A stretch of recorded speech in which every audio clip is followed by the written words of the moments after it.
Se você tem um Fiat Argo e ele está com o motor fazendo um barulho parecendo uma chaleira, assoviando, quando você começa a pisar de leve ele começa a assoviar, um barulhinho chato assim, provavelmente é por causa dessa pecinha aqui que eu vou te mostrar agora. Eu vou fazer a substituição da minha e a gente vai ver aqui se vai resolver. Eu espero que resolva, né? Vamos lá. Então tá aqui, pessoal, desparafusei aqui, eu tirei esse parafuso aqui do filtro de ar e mais esse aqui. Agora a gente vai remover aqui o filtro, né? Colocar de lado.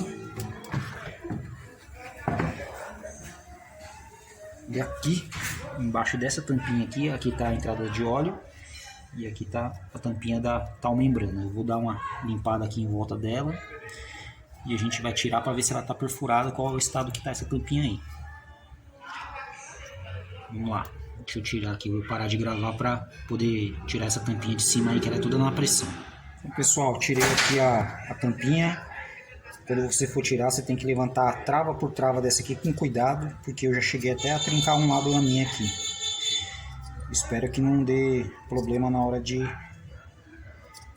montar depois. Uma delas aqui trincou. Acho que a câmera não está conseguindo pegar. Mas vamos lá, não deu outra. Eu vi aqui que além da tampinha da válvula tá levantada aqui, ó. Ela tá com um pequeno...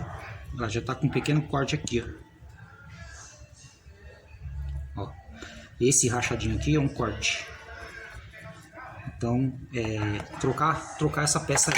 Eu vi no Mercado Livre, ela custa R$30, com mais uns 12 de frete. Então, vamos comprar e fazer a substituição e ver se resolve o problema do assovio, que é um barulho que já está ficando alto e incômodo. Tem carros que eu vi que ele fica até quando está em ponto morto. O meu só quando está acelerando, entendeu? Então vamos fazer a substituição aí. Agora eu vou mostrar o outro problema que ele deu hoje quando eu fui sair de casa. Vamos lá, para dentro do carro agora. Chegou a pecinha aqui, pessoal. É o diafragma tampa Uno Mob Argo. No caso aqui o meu é um Argo. Eu vou fazer a troca, vou desmontar aqui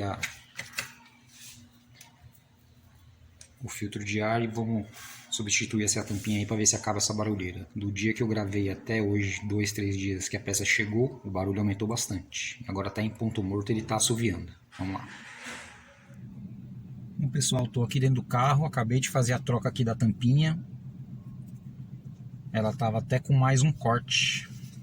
Acho que não dá para pegar aqui, né? Aqui. Um cortezinho aqui. Outro cortezinho aqui. Por causa dessa tampinha aqui, o carro tava fazendo uma barulheira danada, parecendo uma chaleira. Ele começou bem fraquinho quando tava só em subidas, acelerando em subida sem pisar muito. Ele começou a assoviar bem fraquinho, foi aumentando, até que ficou um barulho bem incômodo e chato. E como eu trabalho com aplicativo, não dá para rodar com o carro assim, mesmo que não fosse por aplicativo, né? Senão vai deixar o carro quebrado. Pesquisando no YouTube aí, vi que uma das causas poderia ser isso aqui. Abri para dar uma olhada e estava realmente furada a minha. E aí, tá feita a troca. Agora vamos ver se também influencia nesse negócio da baixa de óleo, que eu ouvi dizer que também influencia no óleo tá baixando. E o meu tá baixando sem ter nenhum vazamento por baixo. Quando você estaciona, não fica mancha de óleo no chão, não tá escorrendo nada, mas o óleo baixou. Então vamos ver se tem alguma relação isso aí também. Beleza? Tá fechado, por enquanto tô com o carro na garagem aqui ligado, mas antes ele já estava fazendo, eu acabei de chegar, entregaram a peça, já fiz a troca, mas mesmo estacionado aqui ele estava fazendo muito barulho, em ponto morto. E agora, aparentemente, graças a Deus está resolvido, beleza? Fico a dica aí, mais uma confirmação de que uma das causas aí desse assovio é só isso aqui, R$30. Você não precisa ficar desesperado aí, mandando o carro pro mecânico ficar investigando. Muitas vezes vai mexer em coisas que não tem nada a ver até descobrir que é só isso aqui. Beleza? Valeu, até a próxima.